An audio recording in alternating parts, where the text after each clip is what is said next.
Tervist, olen Heiki ja olen fitlab.ee peatreener. Alustasime koostööd Tere piimatööstusega ja meie logod said päris mitmed Tere piimatooted, näiteks kodujuustud. Ja selle ühise koostöö tähistamiseks teeme täna koos ühe ägeda avokaado virsiku smuuti. Selleks on meil vaja avokaadot, meil on olemas virsik, meil on kodujuustu, meil on piima ja meil on mett. Võtame siis anuma ja paneme siia kõik koostisosad kokku. Ei saa midagi lihtsamat olla, kui smuuti tegemine on väga kiire ja samas ka päris toitev. Paneme avokaado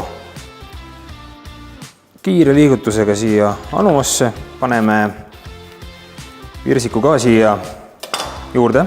Lõikan ta natuke väiksemaks, on ehk mugavam pärast sau mikserdada. Piim. Paneme kodujuustu. Kodujuustust saab palju valku. Ja kõige lõpus paneme mee. Annab natukene magusat maitset juurde. Ja jääb üle ainult kasutada sellist peenet tööriista, saumikserit ja kõik see segamini mikserdada.